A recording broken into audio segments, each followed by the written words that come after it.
자, 이제 41번째 강의 시작을 해볼게요. 388쪽 끝장내기 129 수용재개로 대한 불복 절차, 여기서부터 시작해볼게요. 자, 여기 주요 개념 정리 있는데 혼자 보시면 될 것 같고, 동그라미 넘기셔서 389쪽에 2번 보시면, 자, 복습 아는 얘기인데 기본 강의 때 이제 서브노트에 이게 각주로 있었던 거죠. 그거 복습해볼게요. 중앙토지수용위원회가 있고, 토지수용위원회는 지방토지수용위원회가 있죠. 근데 중앙토지수용위원회는 국가나 특별시, 광역시나 도, 그러니까 광역자치단체나 국가가 사업시행자인 사업하고, 수용 목적물이 2개 이상의 도나 특별시, 광역시 구역에 걸쳐 있는 사업에 관한 것을 관할하고, 나머지는 지방토지수용위원회, 지토수위 이렇게 말하는데 지방토지수용위원회가 관할한다 이렇게 보죠. 그 다음에 자, 이제 보상금 증감 청구 소송, 이게 박사학위 논문 제가 여러 개 읽고서 그 정리한 건데, 보상금 증감 청구 소송은 최근에 그 법리가 계속해서 발전하고 있어요. 그래서 이것이, 그러니까 학자들은 못 따라오고 있는 부분 중 하나예요. 이 부분 보시면 양이 많죠? 양이 많은데, 자, 하나씩 보시면 390쪽이요. 자, 토지보상법 85조 2항에 보면은, 자, 법조문을 볼까요? 85조 2항.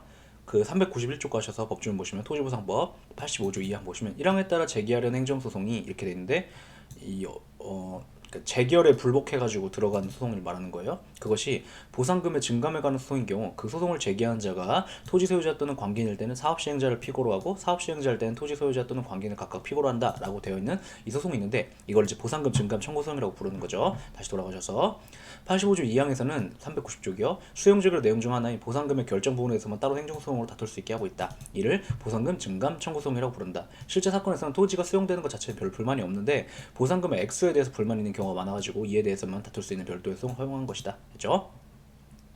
그 다음에 소송의 대상. 이 법조문상으로는 손실보상금을 늘려달라, 줄여달라에 대한 다툼에 대해서만 규정되어 있는데, 대법원은 토지보상법상 각종 손실보상 청구권의 성립요건 충족 여부에 대한 다툼이나 보상 면적에 대한 다툼, 보상 항목에 해당하는지 여부에 대한 다툼, 이런 것들 다 보상금 증감 청구소송에 의하게 하고 있어요. 그래서 그 법조문은 없지만 해석으로 쟁송의 범위를 그 보상금 증감 청구소송에 의한 쟁송의 대상이 되는 것들의 범위를 넓히고 있다. 그 다음에 소송물 나오는데, 소송물은 너무 어려운 얘기여서 일단 제끼시고 이따가 볼게요. 자, 피고적격. 자, 소를 제기한 자가 토지 소유자나 이해관계인인 경우, 이게 무슨 소송인 경우에 이래요? 증액 청구 소송일 때 그러죠? 사업시행자를 피고로 한다. 반면 소를 제기한 자가 사업시행자인 경우, 이게 무슨 소송일 때 그래요?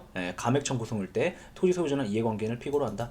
수용 제기란 기관인 토지 수용인은 피고가 되지 않아요.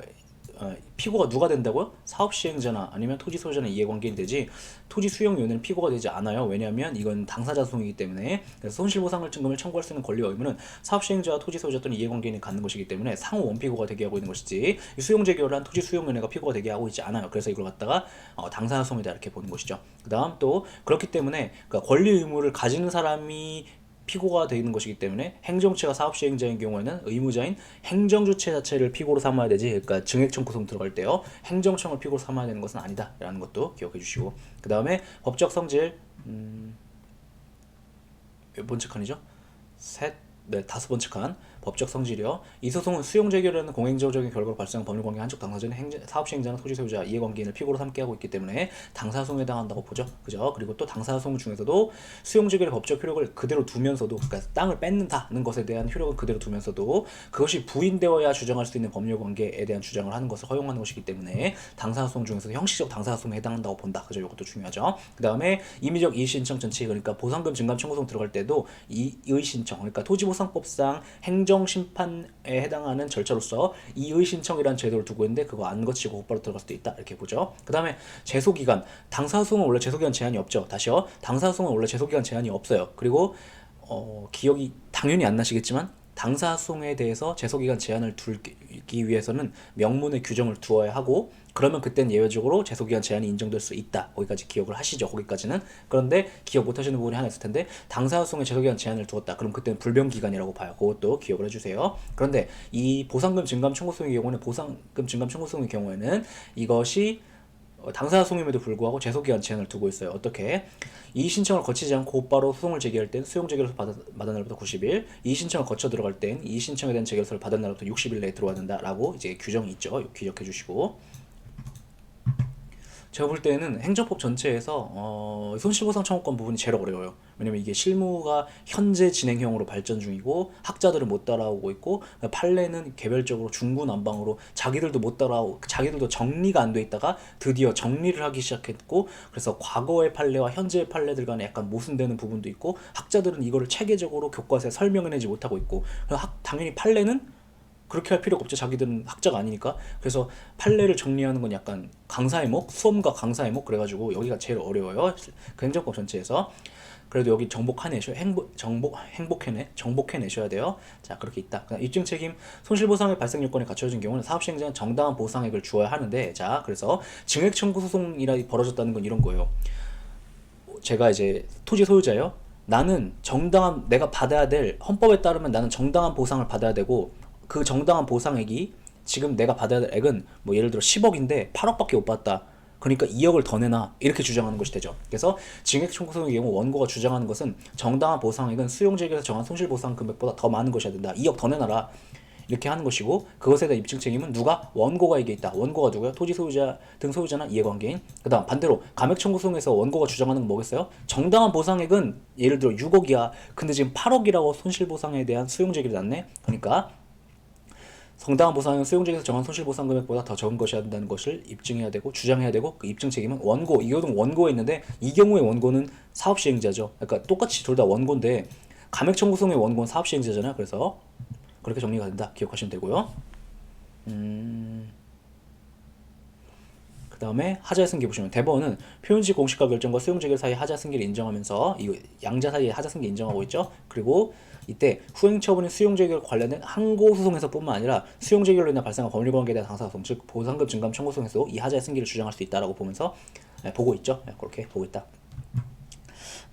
그 다음에 자, 이 불복 대상의 특정 이게 2018년 최신 판례로 나왔는데 2018년에 나온 판례 중에 행정법 관련 판례 중에 가장 어려운 판례예요. 다시 2018년 판례인데 2018년 나온 판례들 중에 얘가 가장 어려운 판례고 학자들은 당연히 못 따라가고 있고 실무에서도 못 따라가고 있어요. 그럼 너는 그러니까 저는 이거에 대해서 그러니까 박사학위를 보고 정리를 한 거예요. 박사학위를 보고서 그러니까 박사학위를 보고 정리했다는 건 실무에서 따라가고 있다는 거 아닌가? 그러니까 박사학위로 그 사람은 따라가고 있는데 그 사람 이외에 다른 사람들은 잘 못 따라가고 있다고요. 그래서 정리를 한 것인데 자 보세요. 하나의 재결에서 피보 사항자별로 여러 가지의 토지 권리 또는 물건 또는 영업 이걸 갖다 이제 보상 항목이라고 하는데 손실에 관한 심리 판단이 이루어졌을 때 자 이런 얘기죠. 예를 들어서 제가 쉽게 단순화해 볼게요. 제가 땅을 가지고 있어요. 땅을 가지고 있는데 그 땅 위에 집도 있고 뭐 연못도 있고 나무도 있고 담도 있고 그 다음에 이렇게 있다고 해봐요. 그러면 여기에 공설운동장을 짓고 싶어요. 그럼 이걸 다 사가야 되죠. 맞죠? 그러면 이제 그 보상액이 어떻게 산정되냐면 땅, 건물, 나무, 토지, 연못 이렇게 각각 이렇게 산정이 된다고요. 그런데 자 심리 판단이 이루어졌을 때 피보상자 또는 사업시행자가 반드시 재결 전부에 관하여 불복해야 되는 것은 아니며 그러니까 토지 보상금 증감 청구소송이잖아요. 보상금 증감 청구소송. 그래서 이때 예를 들어서 나는 뭐 예를 들어 내가 보상 그 수용이 된 것이 건물 나무 토지 담장이 있었다고 해봐요. 근데 건물 나무 토지에 대한 불만이 없는데 담장을 너무 후려쳐서 가격을 매겨줬네 라고 불만이 있어 싸우고 싶다. 경우에 따라서는 그 사업 시행자도 야 담장 가격이 왜 이렇게 비싸 이렇게 하면 싸우고 싶을 수도 있겠죠. 그때 아니면 여러 보상 항목 등 중 일부에 대해서만 불복할 수도 있고 여러 항목 등 중 일부에 대해서만 불복하는 경우 그 부분에 관해서는 개별적으로 불복사를 주장하여 행정소송을 제기할 수도 있다. 일부에 대해서만. 이러한 보상금 증감 소송에서 법원의 심판법인 하나의 제결을 해서 소송 당사가 구체적으로 불복 신청하는 보상 항목들로 제한된다. 무슨 얘기냐면 그 판사가 이런 거죠. 딱 봤는데 예를 들어서 뭐가 있다고 했죠? 건물 나무 토지 담장이 있다고 했었죠. 건물 나무 토지 담장이 있었는데 제가 그 땅 주인이었어요. 땅 주인이었는데 건물하고 나무에 대해서는 불만이 없는데 토지랑 담장에 대해서는 너무 싸다고 생각해가지고 그 부분에 대해서 싸우고 있는 상황이라고 해봐요. 그럼 판사는 토지랑 담장의 가격이 적정한지 여부만 판단해요. 판단할 수 있고 불복하지도 않은 하나의 수용 재결로 이루어지긴 했지만 불복하지도 않은 건물이나 나무의 가격이 적정하게 매겨지었는지 여부에는 판사가 판단할 수 없다는 얘기예요. 이해돼요? 네. 다만 자 법원이 지금 이제 동그라미 2번이요. 여기가 조금 어려운데 1번은 쉽죠. 2번이 법원이 구체적인 불복 신청이 있는 보상 항목들에 관한 감정을 실시한 등 심리한 결과 재결에서 정한 보상 금액이 일부 보상 항목의 경우 과소하고 다른 보상 항목을 과다한 것을 판명되었다면 법원은 보상 항목 간 유용을 허용하여 항목별로 과다 부분과 과소를 합산하여 보상 금액의 합계액을 정당한 보상으로 정할 수 있다. 제가 아까 제가 땅 주인인데 건물, 나무, 토지 담장에 대해서 수용 제기를 내려줬고 저는 불복을 어디까지 했다고요? 토지 담장. 그런데 예를 들어서 판사인 제가 판단을 해보니까 보상금 이제 증액 청구 소송 들어가지고 판단을 해보니까 토지는 너무 싸게 책정이 됐는데 보상금이 담장은 너무 비싸게 책정이 된 거예요. 예를 들어서 토지가 1억에 수용이 토지의 정당한 가격은 1억이고 담장의 정당한 가격은 뭐 예를 들어 2천만 원이었다고 해봐요. 근데 토지에 대해서는 그러니까 적어두세요. 저도 예를 들면 항상 예를 들어서 그러니까 토지는 1억이고 1억 담장은 2천만 원 이게 정당한 가격이었어요. 정당한 가격이라고 판사인 제가 판단이 섰다고 해봐요. 근데 실제로 수용 재결에서 예를 들어서 토지에 대해서 8천만 원이 매겨지고 담장에 대해서 4천만 원이 매겨졌다고 해봐요. 그러면 저는 저는 땅 주인이에요. 저는 토지에 대해서는 손해를 봤지만 담장에 대해서는 이익을 봤죠. 그런데 그 액수가 공교롭게도 2천만 원이었죠. 그러면 토지랑 담장에 대해서 총 합쳐서 저는 원래 얼마를 받아야 돼요? 1억 2천 받아야 되죠. 그런데 총 합쳐서 실제로 얼마 받았어? 1억 2천 받았죠. 그래서 이런 경우에는 그냥 기각을 한다 이런 얘기예요.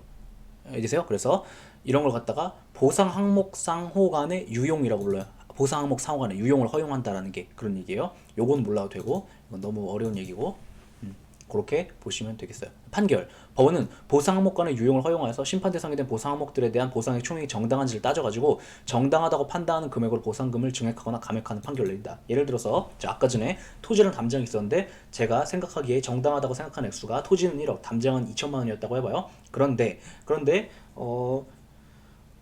실제로 수용재결에서 정한 보상금 액수가 토지가 9천만 원이고 담장이 얼마라고 할까? 1,000만 원밖에 못 받았다 라고 해봐요.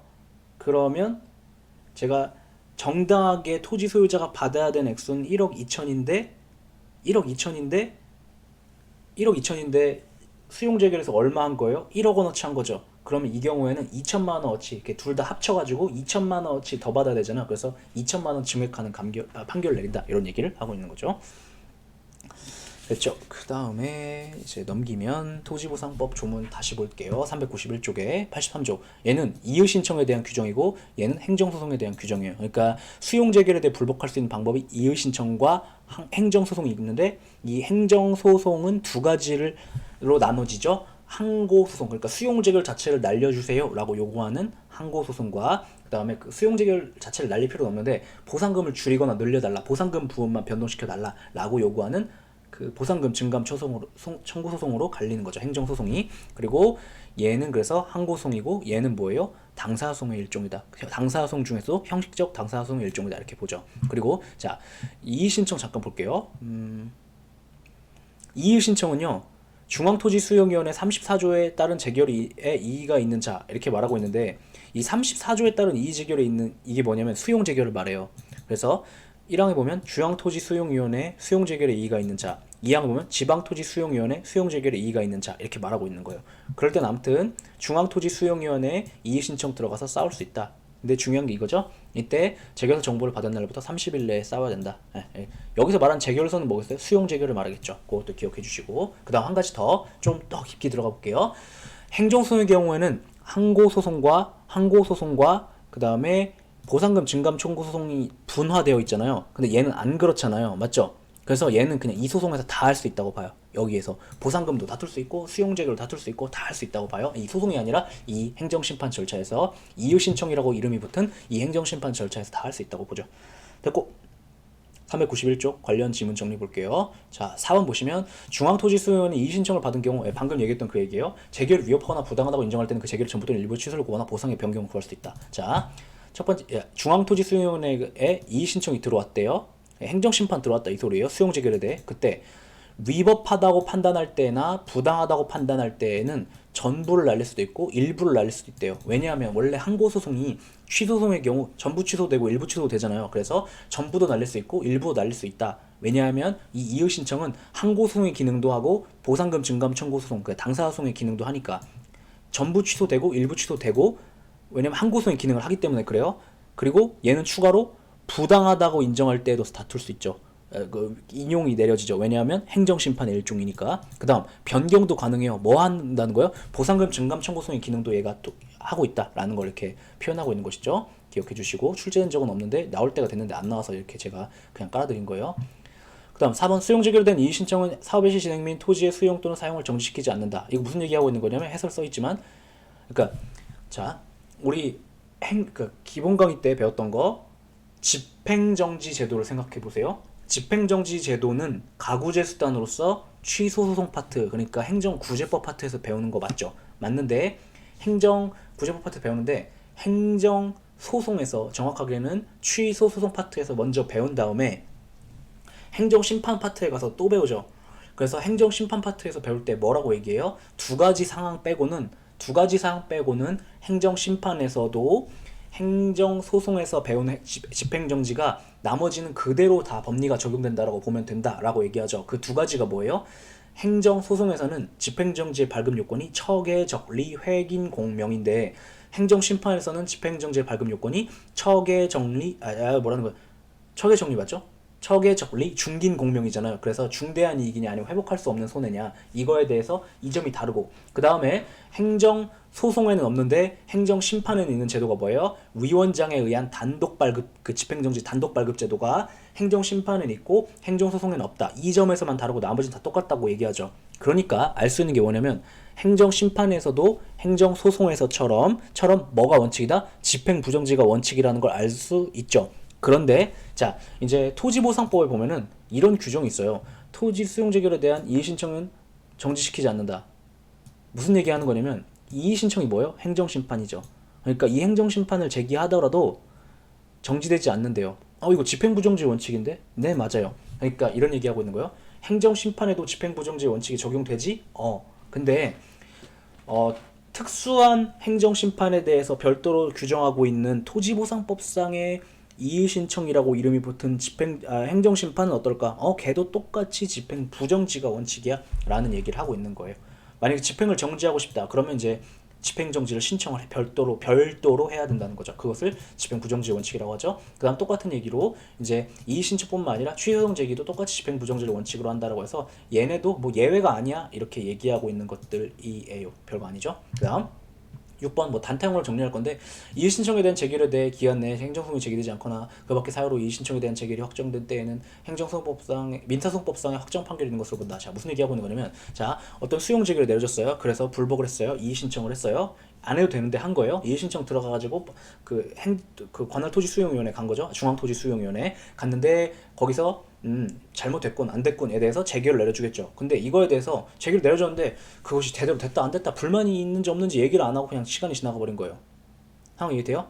그러면 자 복습 시간이 얼마일까요? 60일이죠. 재결서 정보를 송달받은 날부터 60일 내에 행정소송을 제기하지 않거나 아니면 재결이 아무튼 확정됐다. 그럼 확정 판결이 있는 것으로 본다. 무슨 말이냐면 이 이의 신청에 대한 재결은 행정심판에서의 재결이지만 법원에서 판결을 내준 것과 동일한 효력을 인정하겠다라는 단타형 조문이 있는데 그냥 그런가 보다. 네, 이렇게 기억하시면 되고요.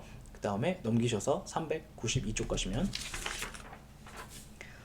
자, 8-4번 볼까요? 행정청이 토지를 수용 또는 사용할 수 있는 공익사업을 시행하는 경우 손실보상금의 증금에 관한 행정소송은 행정청에 속하는 권리물 주체인 국가나 지방자치단체를 당사자로 해야 되고 상대로 제기해야 되고 피고로 해야 된다 이 소리죠. 그 기관 행정청을 상대로 제기할 수 없다. 왜 그래요 이거? 손실보상금 증감청구 소송이 뭐니까? 보상금 증감청구 소송으로서 당사소송이기 때문에, 당사소송이니까 법률관계 한쪽 당사자라는 게 무슨 말이야? 권리 의무를 갖는 사람을 상대로 해야 되지 행정청을 상대로 해서는 안 된다라는 얘기를 하고 있는 것이죠. 그렇죠? 그 다음에 9번 보시면 중앙토지수용위원회 이의제기를 불복해가지고 취소송을 제기하는 경우도 원칙적으로 원처분 수용제기를 대상으로 해야 된다. 무슨 얘기냐면, 자, 수용제기를 내려줬어요. 그래서 그거에 대해 불만이 있어가지고 행정심판의 일종인 이의신청 들어간 거예요. 이의신청 들어갔는데 거기서 결론으로서 이의제기를 나왔어요. 나왔을 때 근데 이 재결도 마음에 안 드네. 이럴 때 이제 행정소송을 들어가려고 하는 거예요. 이제 그 행정소송이 취소송이었나 봐요. 들어가려고 할 때 무엇을 대상적격으로 삼아 무엇을 대상으로 삼아 싸워야 되니 이렇게 물어보는 것인데 이거 무슨 얘기하고 있는 거냐면 그 행정소송 파트에서 우리가 취소송 파트에서 대상적격 관련해서 그 원처분이 있고 이거에 대해서 행정심판을 거친 다음에 취소송 들어가려고 할 때 재결을 취소송의 대상으로 삼아야 하는가 아니면 원처분을 취소송의 대상으로 삼아야 하는가가 문제가 되잖아요. 그 얘기예요. 그런데 자 재결을 취소송의 대상으로 삼도록 하는 제도 설정 방식을 뭐라고 불러요? 재결주의라고 부르죠. 맞죠? 재결주의라고 부르는데 재결주의를 취하고 있는 건 두 문자 따서 외우죠. 뭐라고요? 재감 노특. 감사원의 변상 판정을 하거나 그러니까 지방노동위원회가 처분을 하거나 아니면 특허 심판에서 심사관이 거절 결정을 했을 때, 거부 결정을 했을 때, 그때에만 그 재감 노특 감사원 노동위원회 지방노동위원회 그러니까 뭐 상관없어요. 그냥 노동위원회만 기억해도 돼요. 노동위원회 그 다음에 특허 심사관이 거절했을 때 그래서 특허 뭐 어쩌고 저쩌고 하는 거 그렇게 기억하시면 돼요. 그래서 재감 노특 감사원 노동위원회 특허 이렇게만 기억하시면 돼요. 얘네 말고는 뭐라는 거예요? 다 원칙이 인 원처분주의라는 거죠. 근데 거기에 뭐 토지보상 이런 얘기 없었죠. 두 문자에 재감 노특 토 이런 거 아니었죠. 그러니까 원처분주의가 원칙이다. 어쩌라고. 그러니까 원처분이 수용재결을 대상으로 싸워야 된다. 원칙적으로. 여기 원칙적으로 이렇게 말하고 있죠. 원칙적으로. 이것도 추가할 때 볼드 쳐드릴게요. 그렇죠. 근데 자 원처분주의가 적용된다는 말은 이 행정심판에서의 재결인 이의재결이 절대로 행정소송의 대상이 될 수 없다는 말이에요? 아니에요? 아니죠. 언제는 될 수 있어요? 원처분주의가 적용된다는 것은 고유의 위법이 있으면 예외적으로 된다라는 말이기도 하죠. 네, 그것도 기억을 해주세요. 그래서 원칙적으로라는 표현을 쓰고 있다는 거. 그 다음에 10번 뭐 같은 얘기인데 수용재결에 불복해서 이의신청을 거쳐 취소를 제기할 때 원칙적으로 이의재결을 한 중앙토지수용위원회를 중앙토지수용위원회를 피고로 하여 소송을 제기한다는 게 오선지로 깔렸었어요. 틀렸죠? 자, 이때 원처분주의가 적용되기 때문에 무엇을 대상으로 해야 돼요? 수용 재결. 그러면 수용 재결이 대상이 됐을 때 피고 적격은 누가 갖는 것일까요? 이거는 그러니까 피고 적격이 먼저 정해지고 죄송해요. 대상 적격이 먼저 정해지고 그거에 따라 피고 적격은 그냥 따라가는 거예요. 자, 피고 적격은 누가 가져요? 처분청이 갖는 거죠. 그런데 무슨 처분에 대해서 싸우고 있어요? 이의재결이에요? 수용재결이요? 수용재결이죠. 그러니까 그것을 한 처분청인 토지수용위원회가 피고가 되는 것이다. 그죠? 그렇게 논리가 따라가는 것이다. 그래서 대상 적격 정하고 그거에 따라 피고 적격은 그냥 따라가는 거예요. 그렇게 기억하시면 돼요.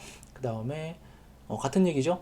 수용재결을 불복하여 이의신청 거치는 취소를 제기한 때는 원칙적으로 지방토지 수용인회 또는 중앙토지 수용인을 피고로 하여 수용재결 취소를 구해야 된다. 자, 무슨 얘기하는 거냐면 이때에도 원처분주의가 적용되기 때문에 무엇을 대상으로 해야 돼요? 수용재결을 대상으로 해야 되죠. 원칙적으로. 그런데 자, 수용재결 누가 하는 거예요? 지방토지 수용위원회가 할 때도 있고 중앙토지 수용위원회가 할 때도 있죠. 그러니까 지방토지수용위원회 또는 중앙토지수용위원회 이렇게 표현하기도 하고 그냥 여기서처럼 토지수용위원회 이렇게 표현하기도 하고 아니면 관할 토지수용위원회 이렇게 표현하기도 하고 그래도 어느 것이든 맞는 것이죠. 기억해 주시고 그 다음에 11번 보시면 하늘 수용재결에서 여러가지 토지 물건 어쩌고 저쩌고 이루어진 경우 보상하고도 일부에 대해서만 불복할 수 있냐? 응 이렇게 말하고 있죠. 그 다음에 자 12번은 뭐 당연한 얘기인데 보상금에 관한 증감에 관한 소송에서 재결의 기초가 된 감정기관의 감정평가와 법원이 선정한 감정인의 감정평가와 개별 요인 비교 등에 관하여 달리한 관계로 차이가 있는 경우 감정평가 중 어느 것을 택할 것인지 원칙적으로 법원에 재량에 속한다. 자 무슨 얘기냐면 자 어떤 이제 땅이 이제 공익사업을 수행하는데 필요했어요. 그래가지고 이거를 이제 강제로 뺏으려고 하는데 수용재결을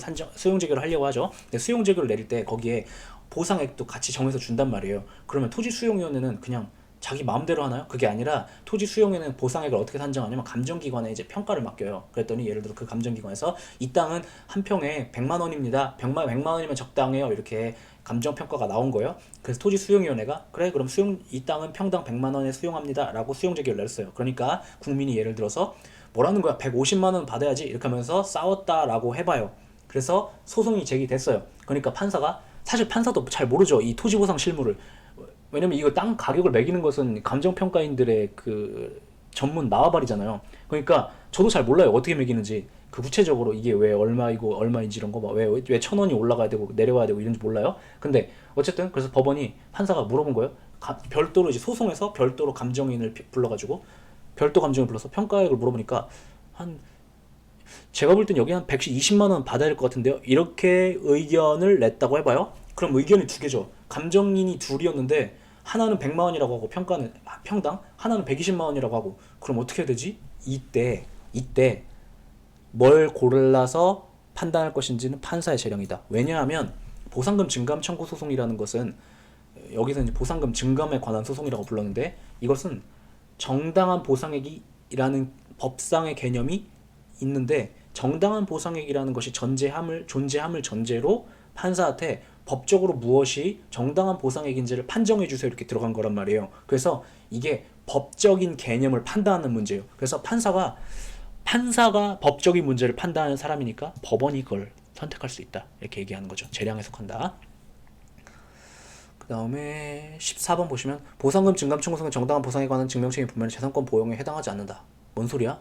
이걸 얘기하고 싶은 거야. 출제된 적은 없지만 보상금 증감 청구소송 증명책임을 어떻게 분배할 것인지 문제는 헌법상 기본권 재산권 보장의 문제와 관계가 없어서 보상금 증감 청구소송에서 일정한 사항을 이제 땅을 뺏기는 사람에게 입증한다 하더라도 너의 재산권을 침해하는 건 아니야. 이렇게 이 얘기가 하고 싶어가지고 그 전제로 이렇게 말하는 거죠.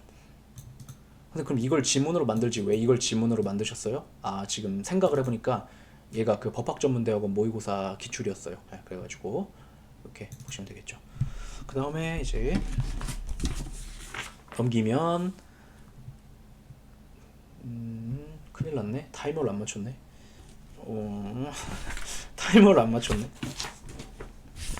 잠깐만요. 하는 데까지 해볼게요. 타이머를 안 맞췄는데 앞으로 지금 제가 볼 때 한 25분 정도 지난 것 같은데 강의 시작한 지. 아무튼 그냥 계속 해볼게요. 죄송해요. 타이머를 안 맞췄네. 어떡하지? 죄송해요. 그냥 한 20, 앞으로 그러면 요 시계로 50분? 50분까지 할게요. 50분까지 이 시계로.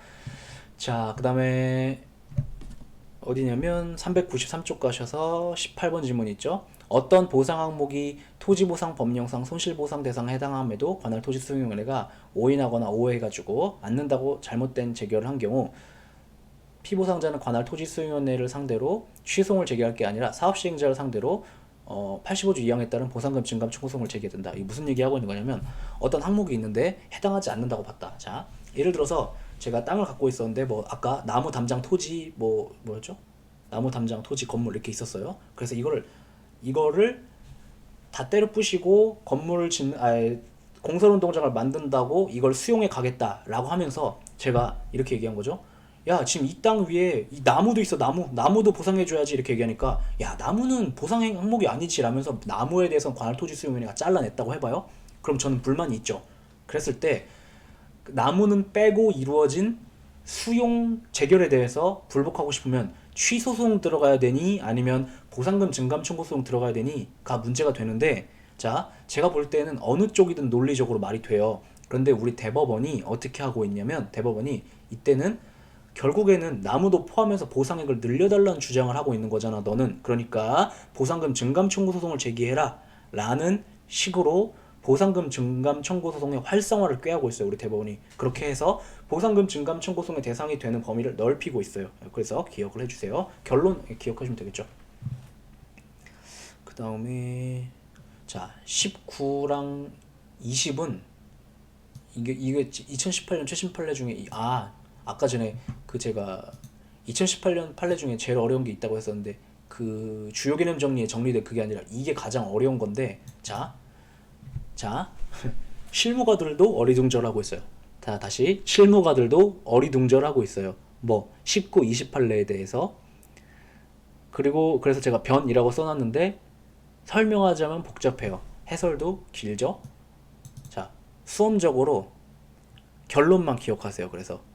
그래서 자 어떻게 하냐면 어떻게 정리를 하시냐면 뭐가 적게 나온 경우 자인하는 진술을 하거나 불복 신청을 철회함으로써 심판 범위에서 제외하여 달라는 소송상 의사표시를 할 수 있다. 무슨 말인지 모르겠는데 아무튼 할 수 있다. 그러니까 소송상 의사표시를 할 수 있다. 자인하는 진술을 하거나 불복 신청을 철회함으로써 심판 범위에서 제외하여 달라는 소송상 의사표시를 할 수 있다. 그냥 그렇게 이것이 정선지였다 라고 그냥 그렇게 기억하세요. 너무 어려운 판례예요 이게.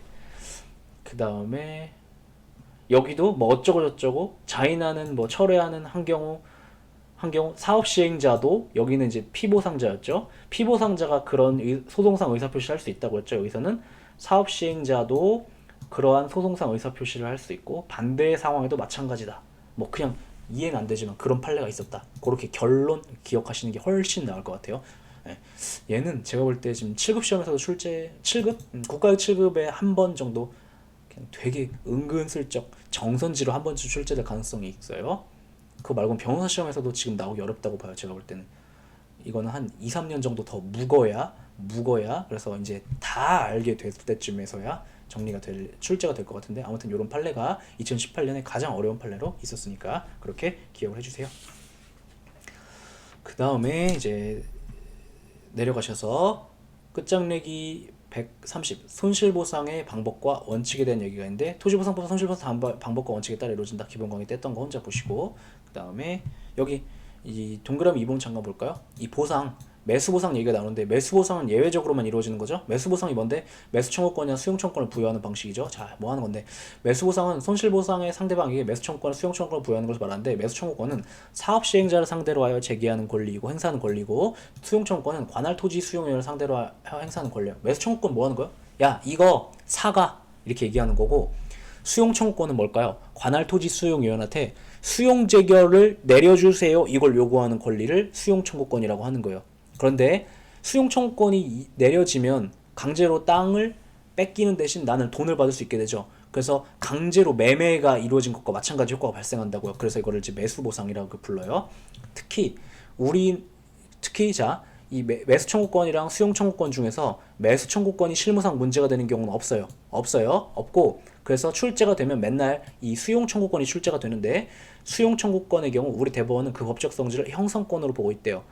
그래서 이 수용 청구권을 행사하면 사업시행자나 관할 토지 수용인의 의사와 무관하게 야 나는 찬성한 적 없는데 그래도 토지 소유자 등의 일방적 의사에 따라 관할 토지 수용위원회가 재결을 발급한 것 같은 효과가 인정이 돼요. 재결을 발급한 것 같은 효과가 인정된다? 뭔 소리냐면 수용 재결이 발급되면 이제 발급되면 어떤 일이 벌어져? 사업시행자는 수용 개시일 전에 돈을 줘야 될 의무가 발생하고 수용 개시일 전 돈을 줘버리면 그러면 이제 토지 소유권을 사업시행자는 취득하게 되는 거죠. 그런 법률 관계가 인정된다. 그 다음에 각주는 이거 너무 어려운 얘기죠. 몰라도 돼요. 그래서 매수보상은 매수청구권이랑 수용청구권을 부여하는 것인데 매수청구권이 부여되는 경우는 없어가지고 실무상 이런 문제는 발생하지 않아갖고 거의 이걸로 취급되고 근데 이 매수청구권에 대한 얘기인데 몰라도 돼요. 됐고 근데 그럼 몰라도 되는 얘기 왜 써놓는 거예요? 왜 써놓는 거냐면 이게 책이잖아요. 책. 그러다 보니까 혹시나 의아하시는 분들일까봐 써놓는 거예요.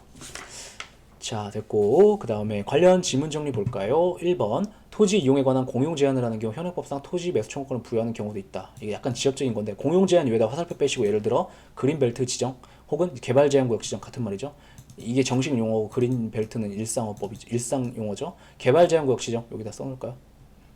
개발 제한 구역 지정되면 현행법상 토지 매수 청구권을 부여하는 경우도 있어요. 네, 해설 보세요 그냥.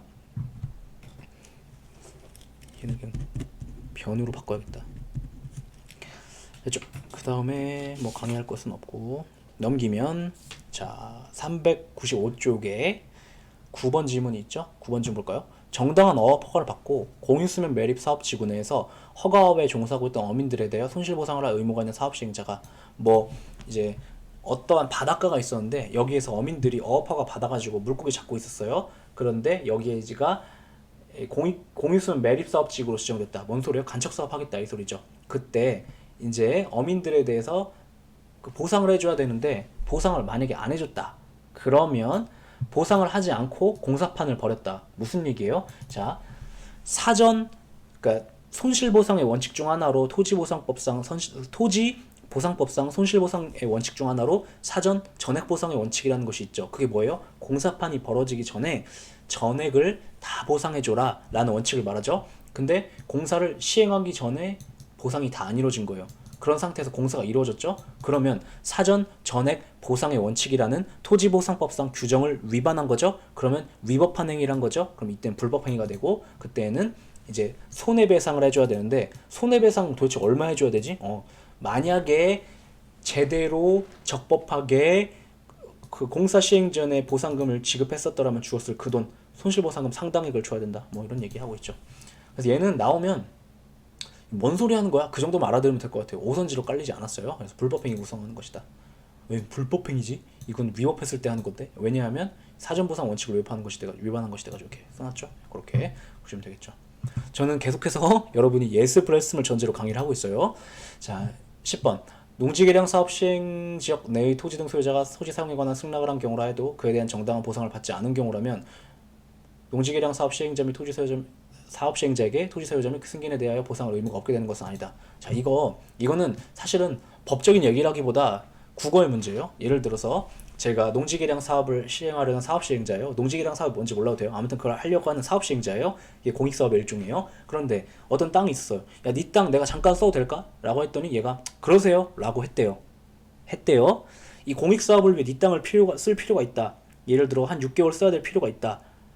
라고 해서 써도 될까? 물어보니까 그러세요? 라고 했대요.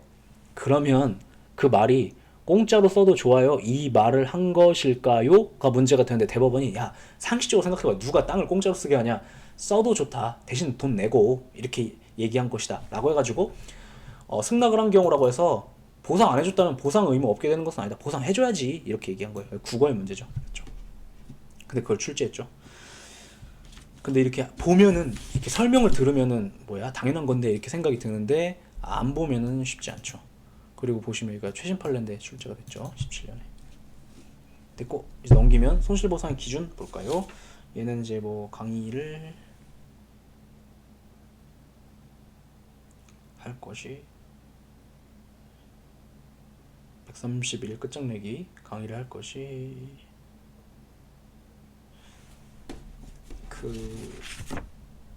특별히 없는데 혼자 보면은 이해 못 하시는 게 있어 갖고 다시 한번 더 설명을 해볼게요.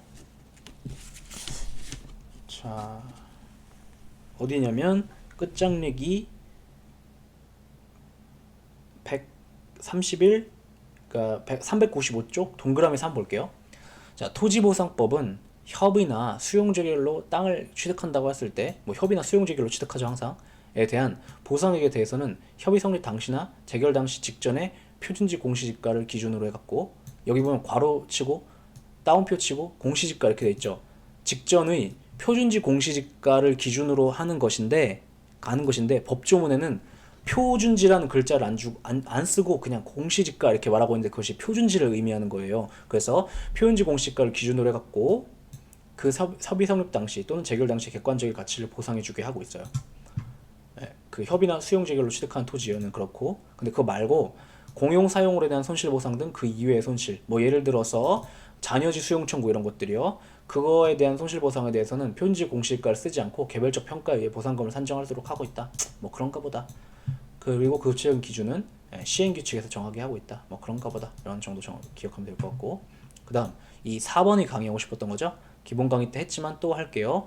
토지보상법 67조 2항에 보면은 당해 공익사업으로 인한 가격 변동분은 고려하지 말고 보상액을 산정할 것을 요구하는 개발이익 배제 원칙을 규정하고 있대요. 자, 무슨 얘기냐면, 자, 토지보상법은 정당한 보상의 원칙이라는 헌법상의 원칙을 구체화한 법률이에요. 맞죠? 그럼 정당한 보상이 뭔데?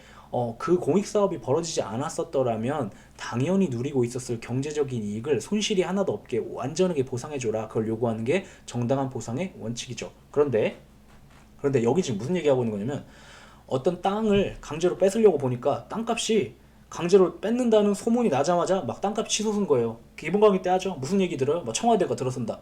그러면 자, 이 사람이 기존에 누리고 있던 경제적 이익은 얼마일까요? 이것이 문제가 되는데 우리나라 이제 국회의원들은 이렇게 생각한 거예요. 야, 당연히 지금 이 땅값이 올라간 거는 청와대라는 청와대 부지라는 공익사업 시행을 위한 그 부지로 선정이 됐기 때문에 땅 가격이 오른 거잖아. 그럼 이 사람이 기존에 누리고 있었던 거는 그런 것이 없었더라면, 가정법을 썼더라면 누렸을 경제적 이익이 이 사람이 원래 누리고 있었던 이익이니까 그걸 가정법을 써가지고 보상을 해줘야 돼 라는 원칙을 이렇게 당해 공익사업으로 인한 가격 변동분은 고려하지 말고 이렇게 표현한 거죠.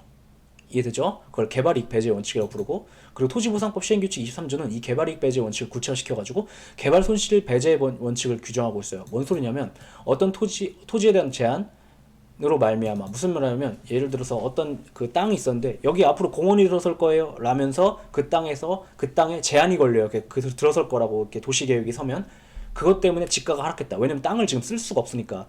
그리고 어차피 팔려 나갈 땅이기 때문에 땅을 쓸 수가 없으니까 공원이 들어설 땅이니까 지가가 하락하거든요. 그때 그 제한의 보상이 된 원인이 된 사업을 위하여 제한이 그 보상의 원인이 된 사업 시행을 위하여 존재하게 된 것인 경우 무슨 말이냐면 지금 땅값이 내려갔는데 왜 내려간 거예요? 공원 들어서기 위해 땅값이 내려간 거죠. 근데 이제 공원을 짓기 위해 그 땅을 강제로 뺏는다고 할 때 보상금 얼마나 해줘야 될까?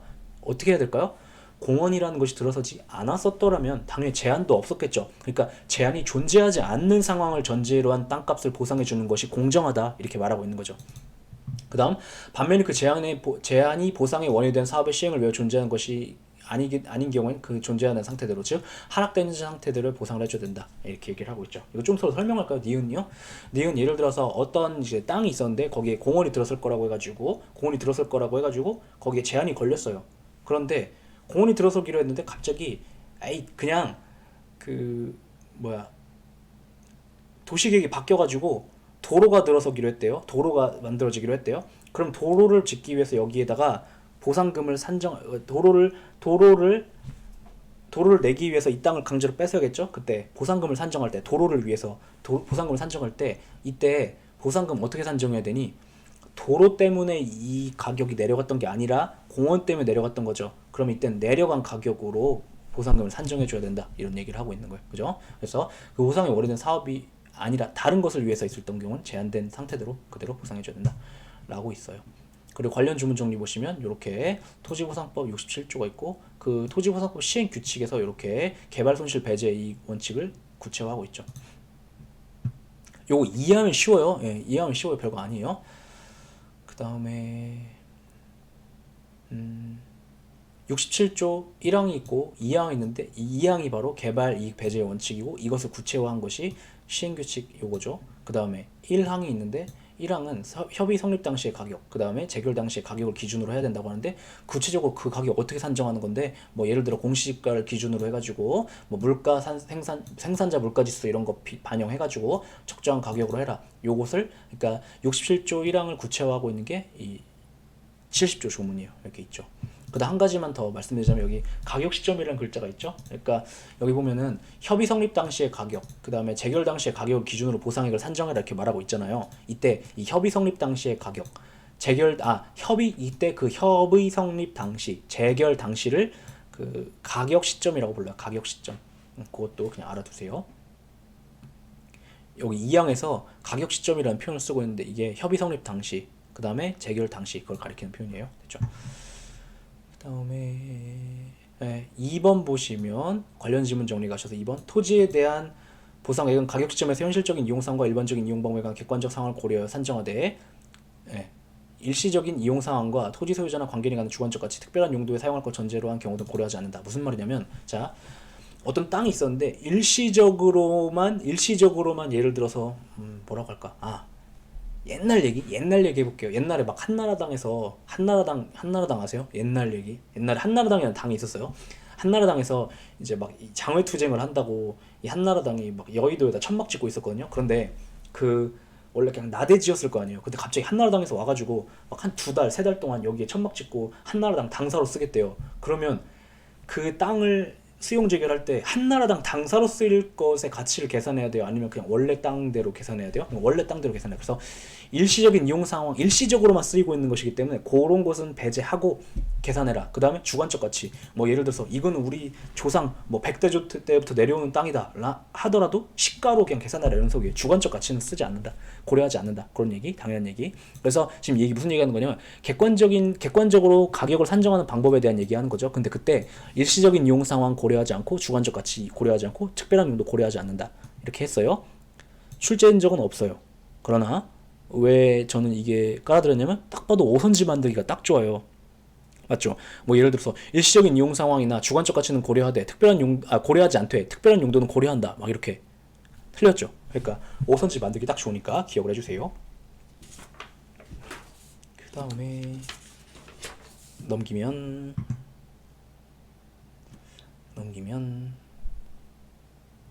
애매하죠. 지금 6번인데 시간이 46분이죠.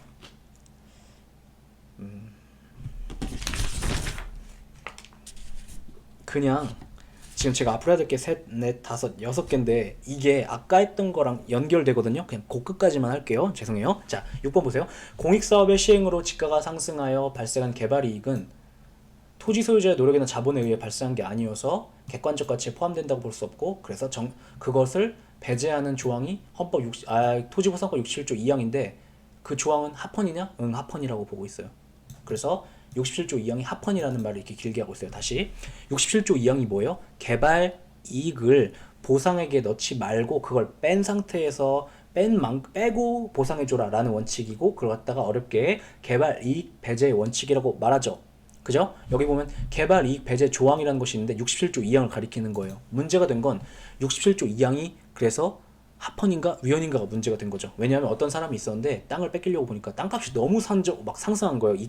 예를 들어 뭐 청와대가 들어선다고 해가지고, 그랬을 때 보상 받고 싶겠죠. 그것까지. 그래갖고 있는 논리 없는 논리 다 펴가지고 헌법재판소까지 간 거죠. 가가지고 67조 2항 위헌 받으면 받을 수 있으니까 싸웠는데 헌법재판소가 결론적으로 야 이거 합헌이야 이렇게 얘기했어요. 그런데 수험적으로는 쉽죠. 왜? 합헌이라고 얘기했으니까 지금 우리가 그런 조항이 법적으로 효력이 있음을 전제로 공부를 하고 있는 거잖아요. 그래서 아무튼 합헌이라고 봤다.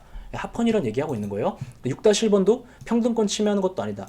아무튼 합헌이란 얘기하고 있는 것이죠. 그 다음에 또 자, 7번 보시면 공법상 제한을 받는 토지의 수용 보상을 산정하기 있어서는 그 공법상의 제한이 당의 공공사업의 시행을 직접 목적으로 기하여 가해진 경우에는 가정법을 써가지고 없는 상태대로 평가되지만, 직접 목적으로 하여 가해진 경우가 아니라면 가정법을 쓰지 말고 지금 현재 제한돼가지고 깎인 가격 그대로 평가해야 된다 라고 한 것은 아까 배운 내용인데, 이것이 바로 개발 손실 배제의 원칙이죠. 근데 그거 말고 이 동그라미 3번이 살짝 중요한 것인데, 그와 같은 제한이 당의 공공사업 시행 이후에 가해졌는지 이전에 가해졌는지 상관없다라고 했어요. 그래서 약간 의아한 부분이 있긴 한데 그냥 단타형으로 수험적으로 깊이 있게 들어가지 마시고 기억을 해주세요. 요거.